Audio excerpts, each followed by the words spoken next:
പക്ഷേ കഴിഞ്ഞ ഗവർണറിനെ കൊണ്ടാണ് കേരള സർക്കാരിന് വലിയ തലവേദന എന്നാണ് പറഞ്ഞിരുന്നത്.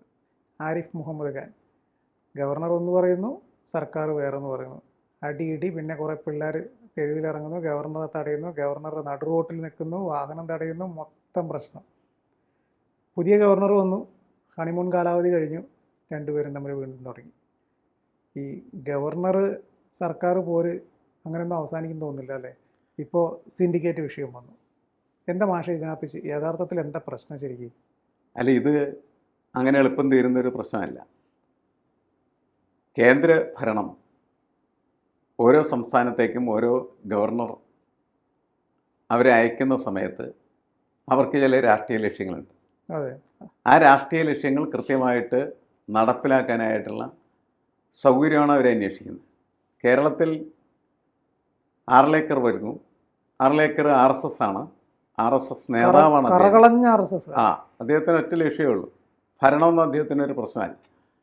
RSSൻ്റെ അജണ്ട നടപ്പാക്കലാണ് അദ്ദേഹത്തിൻ്റെ പ്രധാനപ്പെട്ട ലക്ഷ്യം. അതുകൊണ്ട് അദ്ദേഹം എന്ത് ചെയ്തു? രാജ്ഭവനെ RSS കാര്യാലയമാക്കി മാറ്റി. RSS കാര്യാലയത്തിന് വെക്കുന്ന പടം ഭാരതാംബയുടെ പേരിൽ അവിടെ അദ്ദേഹം സ്ഥാപിച്ചു. അങ്ങനെയാണ് തർക്കം ആരംഭിക്കുന്നത്. അപ്പോൾ ഈ നമ്മളെ സർക്കാർ അല്ലെങ്കിൽ CPM ഇതിങ്ങനെയൊക്കെ വരാൻ സാധ്യതയുണ്ട് എന്ന് കരുതിയല്ലേ നീങ്ങേണ്ടത്? അതെ. കാരണം ഒരു ഭരണകൂട വ്യവസ്ഥക്കകത്ത് നമ്മൾ പ്രവർത്തിക്കുന്ന സമയത്ത് ഭരണകൂട വ്യവസ്ഥ അനുസരിച്ച് കാര്യങ്ങൾ എങ്ങനെയാണ് തങ്ങൾക്ക് അനുകൂലമായിട്ടുള്ള രീതിയിൽ ചെയ്യാൻ കഴിയുക എന്നതാണ് യഥാർത്ഥത്തിൽ അവരാലോചിക്കേണ്ടത്. അപ്പോൾ രാജ്ഭവനിൽ എന്തോ സംഭവിച്ചതെന്ന് വെച്ച് കഴിഞ്ഞാൽ ഭാരതാംബയുടെ ചിത്രം വെച്ചു, ആ ചിത്രത്തിൽ ഒരു കാവിക്കൊടി പിടിപ്പിച്ചു. ഇതിന് പകരമായിട്ട് CPMന് ചെയ്യാവുന്ന കാര്യം എന്താണ്? ക്ലിഫ് ഹൗസിൽ എന്ത് ചെയ്യുക? ഭാരതാംബയുടെ ചിത്രം വെച്ചിട്ട് അതിനകത്ത് അരിവാൾ ചുറ്റിയ നക്ഷത്രത്തിൻ്റെ കൊടി പിടിപ്പിക്കുക. അപ്പോൾ അങ്ങനെ തർക്കം പോയിക്കോളും. അങ്ങനെ തർക്കം വിടുന്നതിന് പകരം എന്ത് ചെയ്യുമെന്ന് വെച്ചാൽ അത് സർവകലാശാലയുടെ തർക്കമാക്കി മാറ്റുന്ന തരത്തിലേക്ക് കാര്യങ്ങൾ പോയി. അവിടെയാണ് CPM എടുത്ത ബുദ്ധിപരമായിട്ടുള്ള ഒരു പാളിച്ചയായിട്ട് എനിക്ക് തോന്നുന്നത്. അങ്ങനെ ചെയ്തിട്ട് കാര്യമില്ല. നമ്മൾ സാധാരണ പറയാറുണ്ട്, ഈ എന്താണ് മുണ്ടൻ പടിക്ക് തണ്ടൻ പടി എന്ന അങ്ങനെയൊക്കെ എൻ്റെ ഒരു പ്രയോഗമുണ്ട്. അത്തരത്തിലുള്ള പരിപാടികളെ ഇവിടെ പറ്റുള്ളൂ. കാരണം ഗവർണർ ചെയ്യുന്നത് ശരിയല്ല എന്ന് ഗവർണർക്ക് കൃത്യമായിട്ട് അറിയാം. അതായത് സർക്കാർ ഓഫീസുകളിൽ നമ്മൾ ഒരിക്കലും നമ്മുടെ രാഷ്ട്രീയത്തിൻ്റെ പതാക വെക്കാൻ പാടില്ല എന്നുള്ളത്, നമ്മുടെ മതത്തിൻ്റെ ചിഹ്നങ്ങൾ വെക്കാൻ പാടില്ല അല്ലെങ്കിൽ സ്ഥാപിക്കാൻ പാടില്ല എന്നുള്ളതാണ്. അത് ചെയ്താൽ എന്താ കുഴപ്പമെന്ന് ചോദിക്കും. എന്താ കുഴപ്പമെന്ന് വെച്ചാൽ എല്ലാവരും ഇത് ചെയ്യാൻ തുടങ്ങിയാൽ പിന്നെ നമുക്ക് ഈ സർക്കാർ സംവിധാനം എന്ന് പറയുന്നതിന് ഒരു പ്രസക്തി ഉണ്ടാവില്ല. പോലെയാവും. എല്ലാവർക്കും ചെയ്യാൻ. ഇപ്പോൾ ക്രിസ്ത്യാനി ഒരു മന്ത്രിയാണെന്ന് പറഞ്ഞാൽ അയാളുടെ മന്ത്രി താമസിക്കുന്ന വീടും സംവിധാനമൊക്കെ ഒരു കുരിശുപള്ളിയാക്കി വേണമെങ്കിൽ മാറ്റാം. നമുക്കെന്താണ് എന്ന് ചോദിക്കാൻ പറ്റില്ല. കാരണം വെച്ചാൽ ഇത് എൻ്റെ മതവിശ്വാസമാണ്, ആ മതവിശ്വാസം അനുസരിച്ച് ഞാൻ അങ്ങനെ ചെയ്യുന്നു എന്ന് പറയാം. ഇപ്പോൾ വേറെ മുസ്ലിമിൻ്റെ രീതിയിലും ഹിന്ദുവിൻ്റെ രീതിയിലും അതുപോലെ തന്നെ മതമൊന്നുമില്ല, പാർട്ടിയാണെന്ന് പറഞ്ഞാൽ അവർ പാർട്ടി ഓഫീസുമാക്കി കഴിഞ്ഞാൽ എന്ത് ചെയ്യും നമ്മൾ? അല്ലേ, CPMന് വേണമെങ്കിൽ പാർട്ടി ഓഫീസാക്കി മാറ്റാം. CPMൻ്റെ മുഖ്യമന്ത്രിയുടെ ഓഫീസ് എന്ന് പറയുന്നത് പാർട്ടി ഓഫീസാക്കി മാറ്റിക്കഴിഞ്ഞ് അതിനൊന്നും ചോദ്യം ചെയ്യാൻ പറ്റാത്തൊരു സാഹചര്യം വരും. അതുകൊണ്ടാണ് ഇതൊന്നും പാടില്ല എന്ന പൊതുവിൽ ഭരണഘടനയും അതേപോലെ തന്നെ ഭരണ സംവിധാനവും ഒക്കെ പറഞ്ഞുകൊണ്ടിരിക്കുന്നത്. പക്ഷേ ആർലേക്കർ വരുമ്പോൾ അദ്ദേഹം RSSകാരനായിട്ട് മാത്രമാണ് വരുന്നത്. അദ്ദേഹത്തിന് ആ ലക്ഷ്യമുള്ള അദ്ദേഹം ആ ലക്ഷ്യം സാക്ഷാത്കരിക്കാനുള്ള പരിപാടികൾ ചെയ്യുന്നു. അതിന് അദ്ദേഹത്തിന് എന്തെല്ലാം അധികാരങ്ങളുണ്ടോ ആ അധികാരങ്ങൾ അദ്ദേഹം ഉപയോഗിക്കുന്നു. അതാണ് ഇപ്പോൾ നമ്മൾ കേരള സർവകലാശാലയിൽ കണ്ടുകൊണ്ടിരിക്കുന്ന ഒരു കാര്യം. അവിടെ വിദ്യാഭ്യാസത്തിൻ്റെ പ്രശ്നമല്ലത്, അക്കാഡമിക് പ്രശ്നങ്ങളോ അല്ല, രാഷ്ട്രീയ പ്രശ്നമാണ്. രാഷ്ട്രീയ തല്ലാണ് അവിടെ നടക്കുന്നത് എന്നേ നമ്മൾ കണക്കാക്കേണ്ട കാര്യമാണ്. അപ്പോൾ ഇതിപ്പോൾ വന്ന് എന്തിലെത്തും? സിൻഡിക്കേറ്റ് തന്നെ അദ്ദേഹം എന്ത് ചെയ്യും? പിരിച്ചുവിട്ടില്ലാതാക്കില്ല. സിൻഡിക്കേറ്റ് വേണ്ടെന്ന് തീരുമാനിച്ച് കഴിഞ്ഞിട്ടുണ്ടെങ്കിൽ ഇപ്പോൾ ഹൈക്കോടതിയിൽ പോയ സമയത്തുള്ള പ്രശ്നം എന്താണ്? ഹൈക്കോടതിക്ക് ഇടപെടാൻ പറ്റാത്ത ഒരു സാഹചര്യം വരുന്നു. കാരണം വൈസ് ചാൻസലർ, അത് പ്രത്യേകിച്ച് താൽക്കാലിക വൈസ് ചാൻസലറുടെ സിസ തോമസ്, അവരൊക്കെ BJPയുടെ ചട്ടുകവുമായി മാറിക്കഴിഞ്ഞ കഥാപാത്രമാണ്. കാരണം അവരെ സഹായിച്ചത് BJPയാണ്. അതുകൊണ്ട് അവരെന്ത് ചെയ്യണം? തിരിച്ച് സഹായിക്കാൻ തീരുമാനിച്ചിരിക്കുകയാണ്. അങ്ങനെ നന്ദി കാണിക്കുകയാണ്. ആ നന്ദി പ്രകടനമാണ് നമ്മൾ പിന്നത്ത് കാണും.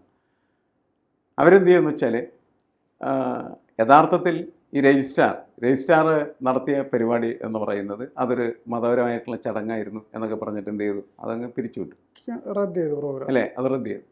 അപ്പോൾ അത് റദ്ദ് ചെയ്ത രജിസ്ട്രാർ എന്ത് ചെയ്തു, VC റദ്ദ് ചെയ്തു, തനിഞ്ഞ് ഇവിടെ വേണ്ട എന്ന് പറഞ്ഞ അയാളെ പുറത്താക്കി.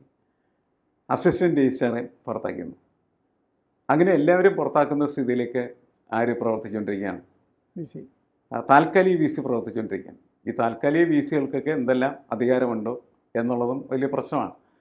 അതൊക്കെ ഇനി ആര് തീരുമാനിക്കണം? കോടതി തീരുമാനിക്കും. അപ്പോൾ കോടതിക്ക് ഇത് ചെയ്യാനായിട്ട് പറ്റുമോ എന്നുള്ളത് ഇതിൻ്റെ പ്രശ്നം എന്താണെന്ന് വെച്ചാൽ ഇതിൻ്റെ കൺസേൺഡ് അതോറിറ്റി എന്ന് പറഞ്ഞത് ചാൻസലറാണ്. അതുകൊണ്ട് ചാൻസലർ തീരുമാനിക്കട്ടെന്ന് പറഞ്ഞ് അദ്ദേഹം എന്ത് ചെയ്തു, കോടതിയിൽ നിന്ന് ആ സാധനം ചാൻസലറുടെ മുന്നിലേക്ക് വിട്ടിരിക്കുകയാണ്. അപ്പോൾ ഇപ്പോൾ ചാൻസലർ അത് തീരുമാനിക്കണം എന്ന് വെച്ചാൽ സിൻഡിക്കേറ്റ് കൂടി എന്ത് ചെയ്തു, ഈ VC പുറത്താക്കിയ രജിസ്ട്രാറെ പുനഃസ്ഥാപിച്ചു. അപ്പോൾ അവിടെ ഉയർന്ന ക്വസ്റ്റ്യൻ എന്താണ്, VCക്ക് ഇയാളെ പുറത്താക്കാനായിട്ടുള്ള അധികാരമുണ്ടോ? ശരിക്ക് സിൻഡിക്കേറ്റ് അല്ലേ രജിസ്ട്രാർ നിയമിക്കുന്നത്? അതെ, സാധാരണ നമ്മൾ മനസ്സിലാക്കിയിരിക്കുന്ന കാര്യമനുസരിച്ചിട്ട് സിൻഡിക്കേറ്റിൻ്റെ അധികാരത്തിലൂടെ അപ്രൂവലോടുകൂടിയാണ് എന്ത് ചെയ്യുന്നത്, രജിസ്ട്രാർ വരും. അപ്പോൾ അയാൾക്കെതിരെ നടപടിയെടുക്കുന്നതും ആരായിരിക്കണം? സിൻഡിക്കേറ്റ് ആയിരിക്കണം. അല്ലെങ്കിൽ നടപടി VC എടുത്തിട്ട് സിൻഡിക്കേറ്റിൻ്റെ അനുമതി വാങ്ങണം, അനുമതി അല്ലെങ്കിൽ മേലൊപ്പി ആർത്തണം. ഇതൊക്കെയാണ് അവരുടെ രീതികൾ. ഇതൊക്കെ ബ്യൂറോക്രസിയുടെ ഭാഗമാണ്. അപ്പോൾ അങ്ങനെ വരുമ്പോൾ ഇതാര് ചെയ്ത് ശരി, ആര് തെറ്റ് ചെയ്ത് തെറ്റാണ്, ആര് ചെയ്താണ് തെറ്റ് എന്നുള്ളതൊക്കെ തീരുമാനിക്കുന്നതിൽ ഈ നിയമത്തിൻ്റെ എല്ലാ വശങ്ങളും പരിശോധിച്ച് തീരുമാനമെടുക്കേണ്ടി വരും. എന്നുവെച്ചാൽ ഇപ്പോൾ ചാൻസലർ ഇയാളെ പിരിച്ചുവിട്ടാൽ, ചാൻസലർ ഇപ്പോൾ സിൻഡിക്കേറ്റ് പിരിച്ചുവിട്ടാൽ സിൻഡിക്കേറ്റ് മൊത്തം എന്ത് ചെയ്യും, കോടതിയിലേക്ക് ചെല്ലും. ഞങ്ങൾ എന്തിനാണ് പിരിച്ചുവിട്ടതെന്ന് ചോദിച്ചു. അപ്പോൾ സിൻഡിക്കേറ്റ് പ്രവർത്തിക്കുകയുമില്ല. സിൻഡിക്കേറ്റിന് പിരിച്ചുവിടാനുള്ള അധികാരം എന്താണ്, ചാൻസലറിനുണ്ട് എന്ന് ചോദിച്ചാൽ ചിലപ്പോൾ അത് ഉണ്ടാവും. എന്തിന് പിരിച്ചുവിടണം? വെറുതെ ചുമ്മാ ഒരാൾ കയറിയിട്ട് സിൻഡിക്കേറ്റ് വേണ്ട എന്ന് പറയാനായിട്ടുള്ള അധികാരം ഒന്നും ചാൻസലർക്ക് ഉണ്ടാവില്ല. പക്ഷേ പിരിച്ചുവിടാനുള്ള അധികാരം ചിലപ്പോൾ ചാൻസലർക്ക് ഉണ്ടാകാം. എന്തുകൊണ്ട്, എങ്ങനെ എന്നുള്ളതൊക്കെ ബോധ്യപ്പെടുത്തേണ്ടി വരും. ഈ പ്രശ്നങ്ങളെല്ലാം കോടതിക്കകത്തേക്ക് പോകും. എന്ന് വെച്ചാൽ അതിൻ്റെ അർത്ഥം എന്താണ്, സർവകലാശാല മൊത്തം കോടതിക്കകത്ത് പൂട്ടി വെക്കേണ്ട അവസ്ഥ. കോടതിയിലെ കാര്യങ്ങളൊക്കെ തീരുമാനിക്കുന്ന ഒരു ദിവസം കൊണ്ടല്ല തീരുമാനിക്കും, കുറേ കാലങ്ങളുണ്ടാകും. എന്നുവെച്ചാൽ കുറേ കാലത്തേക്ക് കേരള സർവകലാശാലയ്ക്ക് സിൻഡിക്കേറ്റ് ഉണ്ടാവില്ല എന്നാണ് നമ്മളിതുകൊണ്ട് പൊതുവെ മനസ്സിലാക്കി വെക്കുന്നത്. എന്നുവെച്ചാൽ സിൻഡിക്കേറ്റിനെ കൊന്നു കുഴിച്ചു മൂടാനോ അല്ലെങ്കിൽ കത്തിച്ച് കളയാനോ ആർക്ക് കഴിയും? ചാൻസലർക്ക് കഴിയും എന്നാണ്. അപ്പോൾ ചാൻസലർ ആ പ്രക്രിയയിലേക്ക് അല്ലെങ്കിൽ എന്താണ് ഇതിനെ ശേഷക്രിയ നടത്തുന്ന തരത്തിലേക്ക് യഥാർത്ഥത്തിൽ നമ്മുടെ ചാൻസലർ എത്തും എന്നതിനെയാണ് നമുക്ക് കണക്കാക്കേണ്ടത്. എന്നുവെച്ചാൽ CPM പ്രതീക്ഷിക്കുന്നതിനേക്കാൾ എത്രയോ ദൂരങ്ങളിലേക്കായിരിക്കും ഇതിൻ്റെ രാഷ്ട്രീയ സാധ്യത അല്ലെങ്കിൽ രാഷ്ട്രീയ മൈലേജ് BJP കൊണ്ടുപോകുന്നത്, RSS കൊണ്ടുപോകുന്നത്. കാരണം ഈ കേരളത്തിൽ ഒരു സർവകലാശാലയിലും സാധാരണ രീതിയിൽ സിൻഡിക്കേറ്റ് മെമ്പർമാരും മറ്റുമൊക്കെ ആയിട്ട് വന്ന് അധികാരം പിടിക്കാനായിട്ടുള്ള ഒരു സ്ഥിതിയും RSSന് BJPക്ക് ഇപ്പോൾ കേരളത്തിലില്ല. പക്ഷേ വളഞ്ഞ വഴിയിലൂടെ സർവകലാശാലകൾ മുഴുവനും RSSൻ്റെ കയ്യിലാക്കാനായിട്ട് RSSന് കഴിയും എന്ന് ആർലേക്കർ തെളിയിക്കാൻ പോവുകയാണ് ചെയ്യുന്നത്. ഇപ്പോൾ കേരള സർവകലാശാലയിൽ നടക്കുന്നു. അടുത്ത മറ്റ് സർവകലാശാലകളിലേക്കും ഈ പ്രക്രിയകൾ തുടരും. കാരണം എല്ലാം അദ്ദേഹത്തിൻ്റെ കീഴിലാണ്. ഞാൻ ഭരിക്കും. ഇതൊക്കെ എല്ലാ സർവകലാശാലകളും ഒരുപക്ഷെ RSSൻ്റെ കാര്യാലയങ്ങളായി വേണമെങ്കിൽ മാറിയേക്കാം.